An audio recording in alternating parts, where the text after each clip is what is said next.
Okay. Rabbi, did you see my email? I asked if you had watched Jews of the Wild West. Oh no, I Yeah. didn't see the email, and I remember hearing about it. Where would somebody see that? On PBS? Well, it was on it was WTTW. I'm not sure.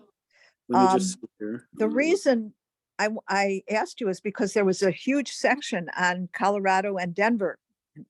So Right, and this is of great interest to me, and it came up, and then I completely. So watching options, you can watch it on YouTube. All right, Jews of the Wild West. I mean, it's $1.99. I think someone could afford that. Other all watch options: YouTube, Google Play, Amazon Prime. Yeah, I think I'm going to do that.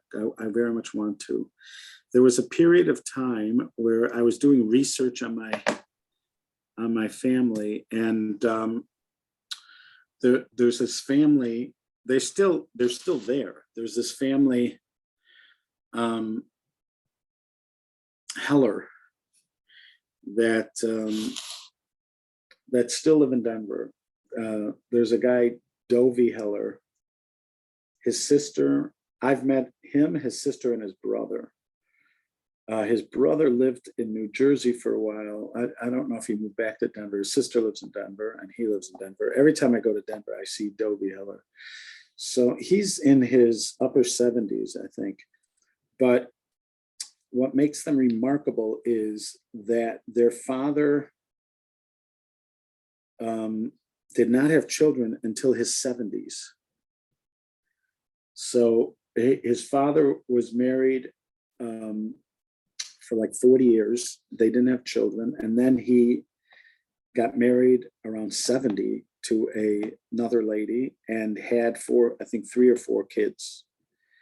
He lived into his 90s, so they actually got to know him even into their young adulthood. And his name was Velvel Heller. And he was my great-grandfather's best friend. So it's funny to interact with a man whose father was my great-grandfather's best friend. And he was a shoicher. And my father's father used to tell great stories. He was a great storyteller. And I recorded them as a 13-year-old. I told my grandfather I was doing it as a school project, but I completely made that up. I just wanted to record his stories. And he was a great storyteller, and he had all these stories from Denver. He was born in 1901. So, and a lot of his stories are like from elementary school and onward from Denver at that time. And it was, I mean, his father came in the late 1890s, and altogether there were another 40 families from near where they lived that all sort of came at the same time. They were Hasidic families, and my great grandfather was a Hasidic guy. This guy Velvel Heller, they were all Hasidic guys. And they moved to Denver because of the cattle business. My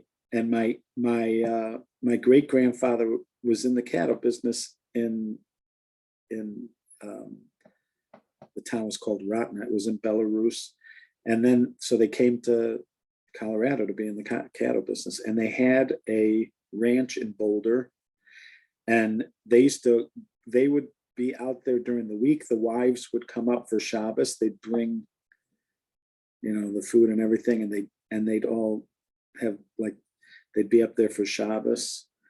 And then later on, I think they went into they had like a butcher. Instead of, they got out of the cattle business, went into that. Anyways, this guy Velvel Heller was a shoichet, and they have stories like, thankfully I recorded a lot of stories, but Dovey Heller became sort of an expert on Jews of the West. and I know there's others too. I also met a woman, her name is Naomi Arno, and her family was from Wyoming, and they were in the cattle business. And she told me that it was known that there were cattle auctions in Yiddish. The actual auction was in Yiddish. There were enough, I guess, people in the cattle business then. And They show so much of that. You'll see the whole cattle Okay. business there and all the, yeah. I had cousins in the cattle business into like the 70s. There were some cousins in the name of Divine, Devine. Okay, anyways. Lois, was this on recently on WTTW? Yeah, it was, I'd say 3 or 4 weeks ago. I Oh, recorded okay. it. By the way, if you can't find it, I have it recorded. So you can Yeah. come here and watch It's a it. matter of record. Yes, absolutely.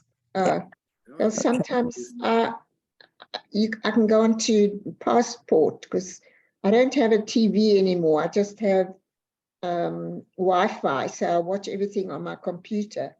So I have like they call Passport on WTTW, so you can See, watch. I'm past thinking programs. that's what I'm going to start doing, is not stick with one streaming service and just watch one streaming service till I've basically watched it out, then switch.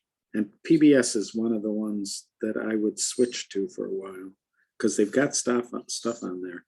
Yeah, well, you can have, it's $5 a month if you can join what they call Passport, and you can watch live WTTW, or they have, like what they call Passport. It's $5 a month. And they have like archived. Yes. Archived material. Yeah. Do they have all creatures great and small? Yes, they do. They do. I think. See, it's Yes, worth they it. do. It might be worth it just for that. Okay. So that's another option, and I might take it. Okay. Yeah, I don't have Comcast became so expensive that I got rid of it, and I just have a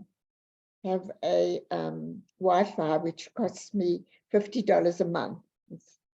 That's all. Yeah, nice. All right, so let me do that.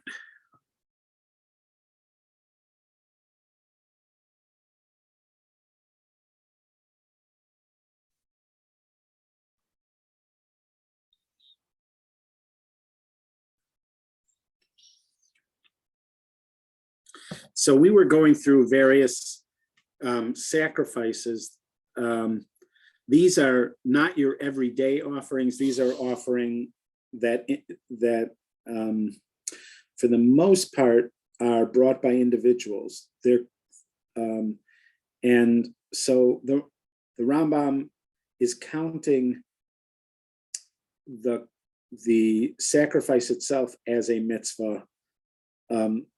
But the sacrifices have all sorts of details. Technically, when you're involved in the details, you're also involved in mitzvot, but it wouldn't register as a separate number. So every once in a while, this comes up in his description of the mitzvah, because you might have thought that since there are other elements to it, that this particular mitzvah might be broken up into several separate mitzvot, but he's telling us that it's all one mitzvah. So again, you're involved in that mitzvah. You're still involved in something called a mitzvah, even if it doesn't register as a separate number in the 613. And that's important just in general for somebody to understand that if when they're trying to figure out how to spend their day, let's say somebody is looking at their day and wants as much as possible to be connected to something that would be a mitzvah. So it's possible to spend your entire day connected to some manner of mitzvah or other, even if it doesn't appear that way. Now, sometimes it's more indirect. So for instance, when you're eating, that looks like a kind of neutral moment when you're eating. But if you're eating for the purpose of sustaining your person so that you can serve Hashem, so then it indirectly becomes part of the broader picture of serving God. You could say B'chai B'hem, that you're supposed to live with the mitzvahs, and depending on how you're doing it and at what time you're doing it, it could be connected to one manner of mitzvah or another. But you could say that it's generally in the broad picture of service of Hashem, even though it appears to be something neutral, sleeping. So somebody could sleep for the purpose of resting their body for health, and then so that they can continue to serve Hashem with vigor and with the fullness of their potential. And then the sleep itself becomes service of Hashem. The Rambam pointed this out, and as do others. So a person could design their day so that everything they do is part of service of God.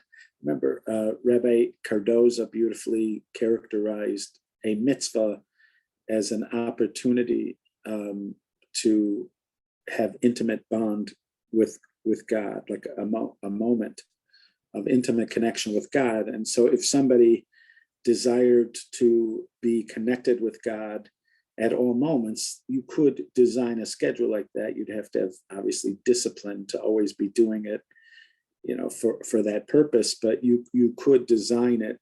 And then maybe it would also be a fulfillment of the notion of cleaving to God, etc. So even though something itself doesn't get mentioned as part of this list, that doesn't mean it's not an action of service of God or some branch of a mitzvah or a branch of a mitzvah. It just means it's not registering as a separate number, because that's part of what he's being mindful of when he makes this list of the 613 mitzvahs and when he's talking about them. Part of what he's doing is just talking about the mitzvah, but another one of his goals is to just to show which ones are part of the list of the 613. So we had sin offering, we had, and then we have guilt offering, and now we have the peace offering. Now, that word, Shin Lamed Mem, which is the root of the word shlamim, is often translated as peace. It also could mean whole, W-H-O-L-E, like from the word shalem. They are perhaps related notions, that when we speak of peace, that we mean that there is some kind of wholeness. The opposite of whole is broken apart, something that's broken apart. That's machloket. When we say the word argument is like something that is in Hebrew is machloket. It's something that is not whole, it's not together. So you can see how whole and peace are related notions. Anyway, but it's often called the peace offering, the shlamim. So that is that he commanded us with the process of the peace offering sacrifices, according to the description that is mentioned, with his saying, and if his sacrifice is a sacrifice of peace offerings.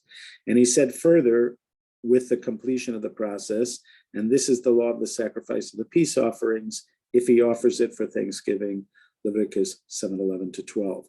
These four processes, meaning the process of the burnt offering, the sin offering, the guilt offering, and the peace offerings, are all the processes of the sacrifices. So included in one of those four, he said he called it the burnt offering. That also could be called the elevation offering. Those are your four options when you're bringing sacrifices. So this was number 4 in the list, the peace offering. For all animal sacrifices that are sacrificed by an individual or the community are perforce one of these 4 types. However, the guilt offering is exceptional in that it is always the sacrifice of an individual, as we have explained many times. So you have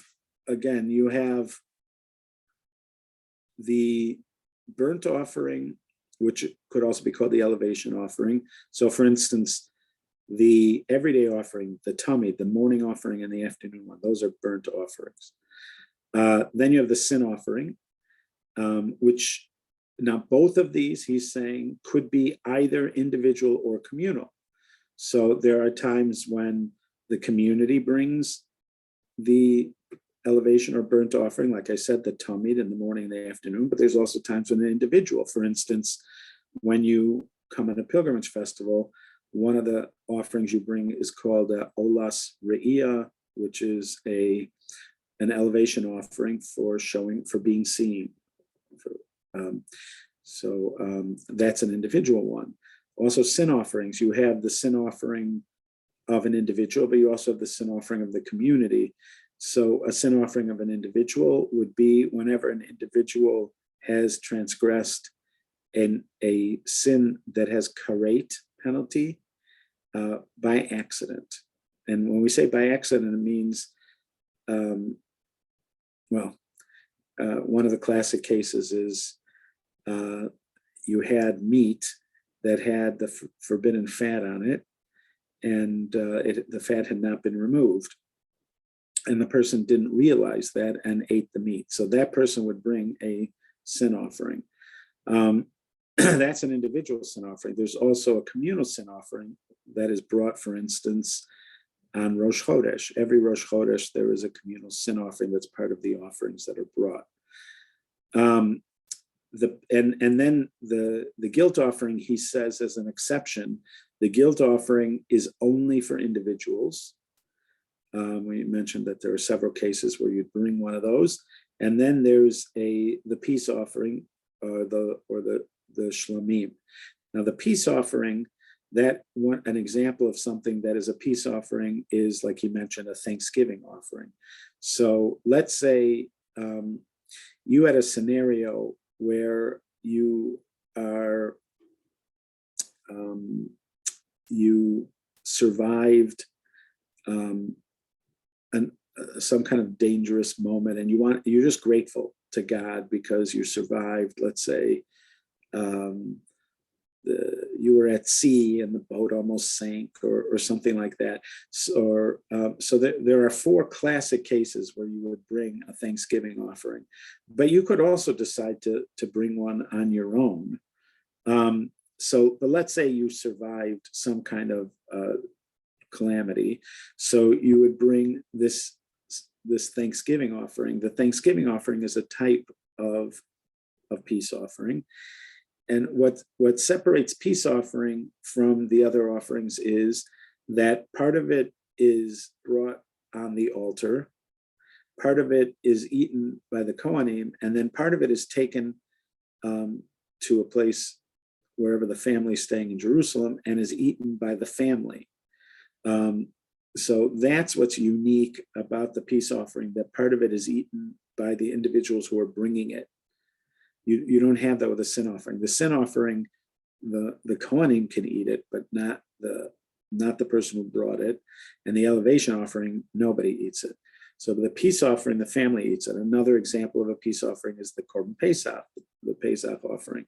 You could bring it let's say for a bar mitzvah. Let's say you wanted to have a bar or bat mitzvah in Jerusalem and you wanted to celebrate it, or some other family event. You could always bring a peace offering. And again, part of it is brought on the altar, part of it goes to the Kohanim, and then part of it is eaten by the family. It has to be eaten in sanctity. But the guilt offering is only individuals. That's what he was saying. And tractates. What Yeah, was go ahead. the elevation offering for? I can't remember. The elevation offering. So an elevation offering is the same as burnt offering. In other words, it's the word itself is called olah, which means elevation. So, but it is, it could be brought for the morning and after as a public offering, or it could be brought as for individuals. Again, one of the examples for an individual would be if even in the best of circumstances, an individual would be asked to bring one if you visited the Beit HaMikdash. And so you're supposed to bring offerings with you, and one of them would be an elevation offering, a korban lehiyah. Okay. And Tractate Zvachim also includes the laws of these 4 commandments and those things which are connected to them by being similar to them in terms of obligation and exemption, the disqualified process, and the one done properly. So again, he's noting, first of all, that these are counted as 4. There are lots of details.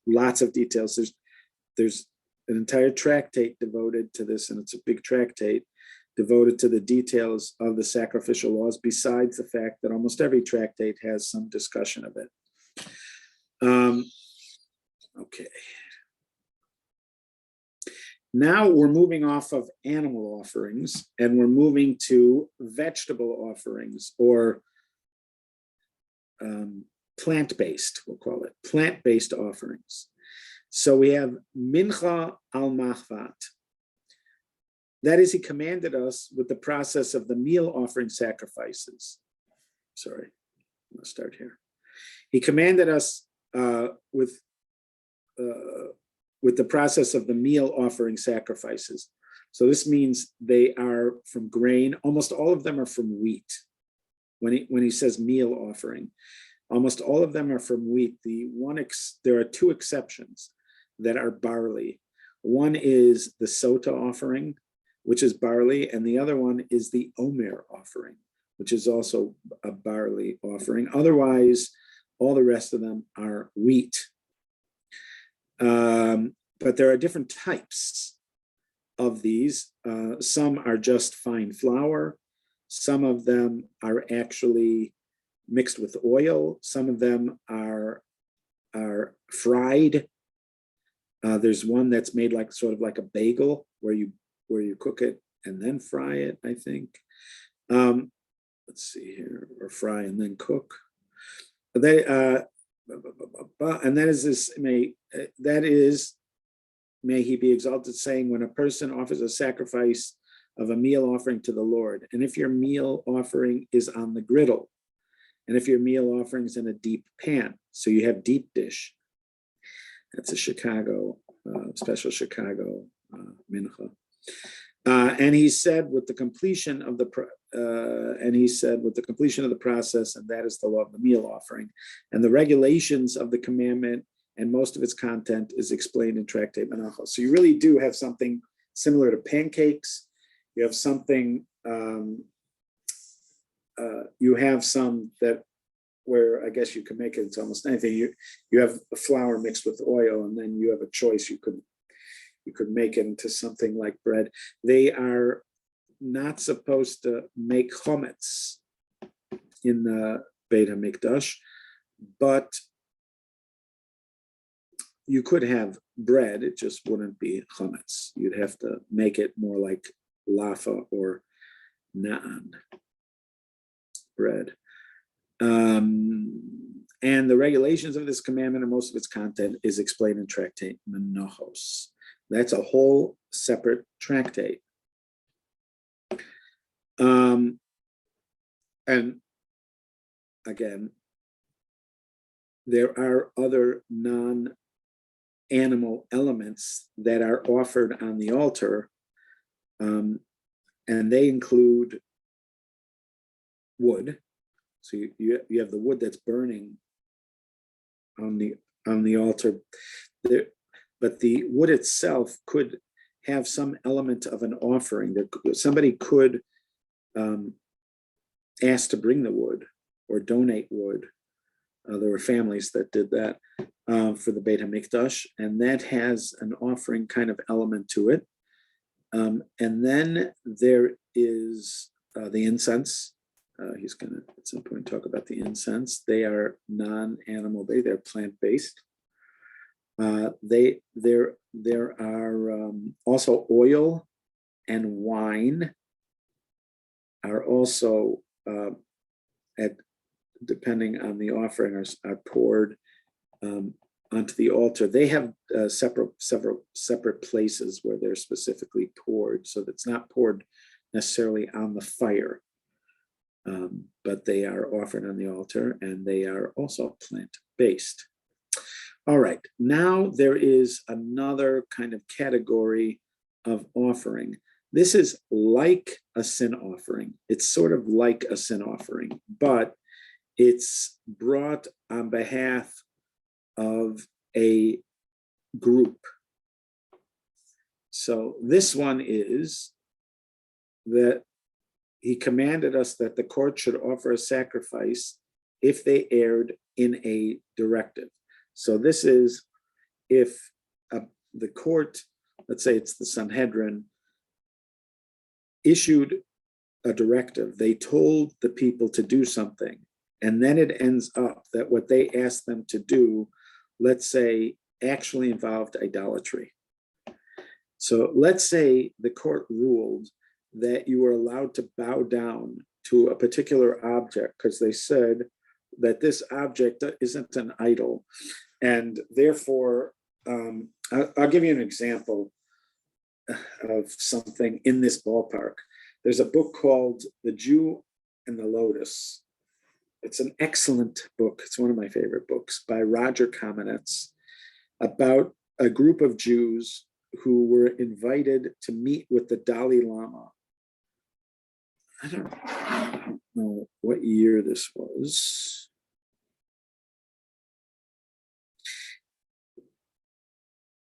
Roger Kamenetz is a poet and I think a professor of literature. And he went along, and part of the purpose of his being there, I think, was to record the event. So it was written in 94. The actual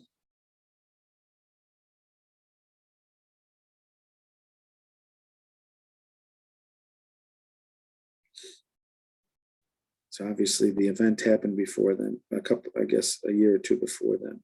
So there were a group of people that were part of this group.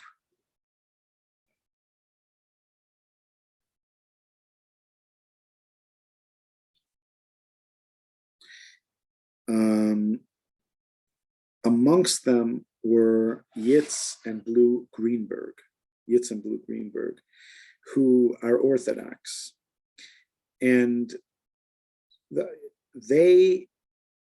part of their concern from the beginning, until they actually met with the Dalai Lama, was what to do about the fact that the Dalai Lama is considered an incarnation of a deity.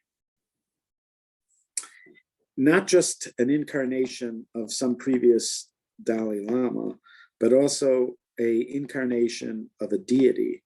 And apparently also the place with I don't know if it was the only place they were meeting with them, but one of the places they were going to meet with them is something called the Hall of Gods. They weren't sure if they should bow to him or not. I think in the end they did, because they decided that he wasn't a idol in the sense that we are bidden not to bow to. I don't know if everybody would agree with them, but that was their decision. Let's say something like that. Let's say they had a petition to the Sanhedrin about whether or not they should do that.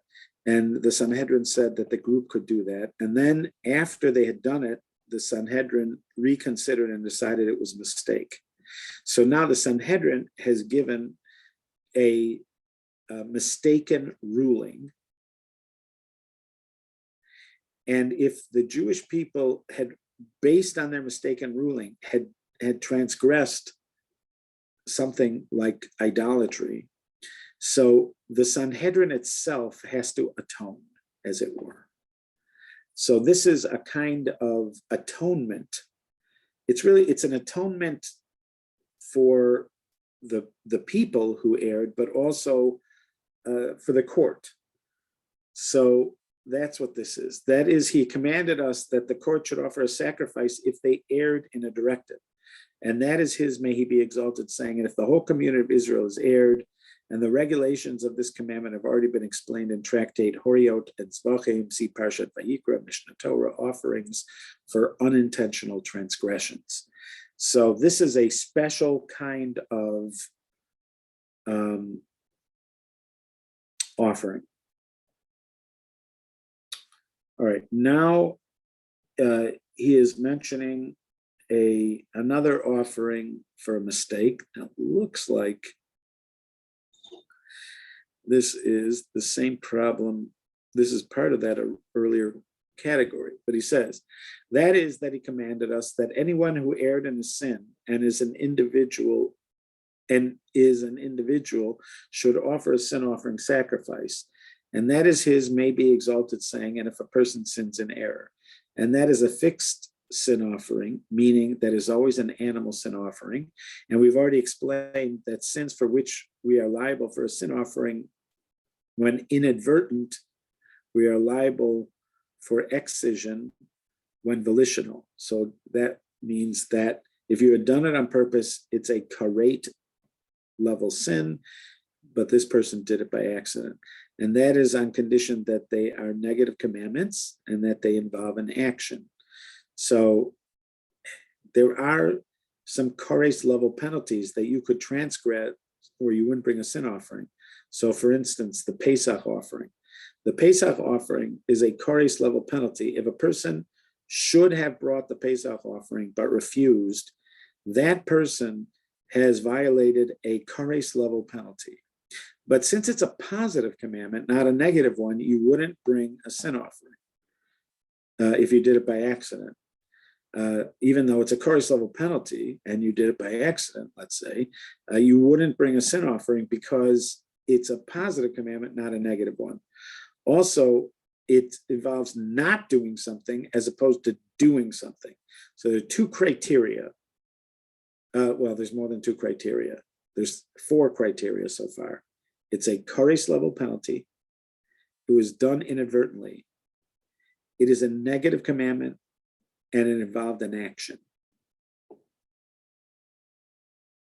As is explained in the beginning of Krisos. The regulations of this commandment are explained in Tractate Menachos and Krisos and Tractate Shabbos, Shavuos, and Zvachim. So interestingly, he counted the sin offering in general as a mitzvah, and then he's counting the individual bringing a sin offering as a second one. Now, that could also be because the sin offering in general has a potential to be brought as a community offering, like I said, with the goat on Rosh Chodesh, for instance. That's a communal sin offering. It could be for that. But you would think, though, that this could, and that there would be some people who would wonder why this isn't part of that earlier mitzvah about sin offerings. He said there is a mitzvah about sin offerings, and it's all one mitzvah, and now he's listing separately that a person should bring a sin offering in certain circumstances. He's listing that as a separate mitzvah, which is sort of interesting. Okay. And then we have something which we're going to call a Asham Tolui.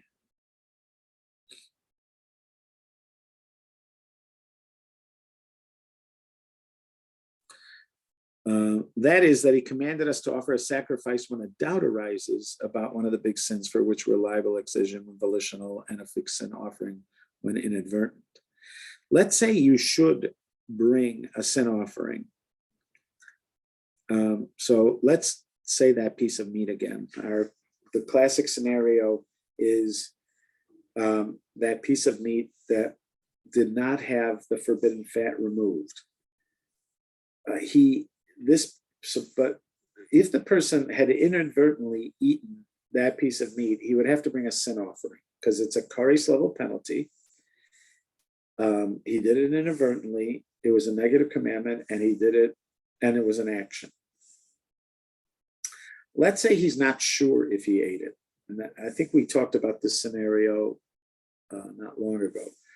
how could that happen? So for instance, let's say there's a kitchen, you're in some kind of a hotel, and they have different kitchens. They have a kosher kitchen and they have a non-kosher kitchen. They have events going on in different places. So the kosher kitchen and the non-kosher kitchen have, let's say they've decided to do identical menus, but in the kosher kitchen, the meat that they're using has the forbidden fat, and in the non-kosher kitchen has the forbidden fat, and in the kosher one it doesn't have the forbidden fat. What happened was meat, they look identical, let's say, and the meat, so these two plates of meat were taken out, one out of one kitchen, one out of the other one. At some point they got mixed up, and now somebody ate that meat, and they don't know which one it was. Did he in fact eat the meat with the forbidden fat on it, or did he not? If he did, then he would have to bring a sin offering. If he didn't, he doesn't have to bring a sin offering. So what is he supposed to do? So there's this kind of it's called a conditional offering, or conditional guilt offering. It's called an asham tali, a conditional guilt offering. And he can bring that to sort of cover him in a situation where he's not sure if he's supposed to bring one. This sacrifice is called an uncertain guilt offering, and that is when there are two portions in front of him. One is permissible fat, the other is forbidden fat, and he ate one of the two, and the other one was lost, and the doubt arises for him. He doesn't know which one he ate. So he must offer a sacrifice for this doubt that arises, and it is atoned. And this is called an uncertain guilt offering. If afterwards it was demonstrated to him that the portion that he ate was in fact forbidden fat, then he has to offer a guilt offering. He has to offer an actual sin offering.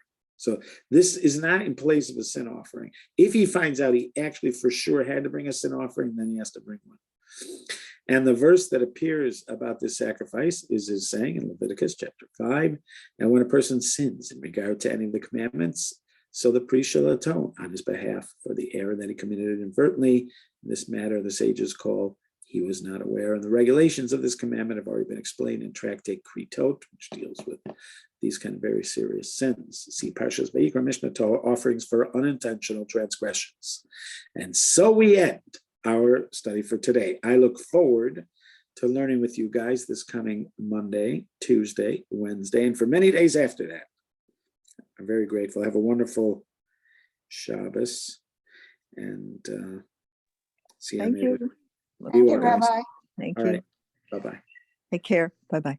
Bye-bye.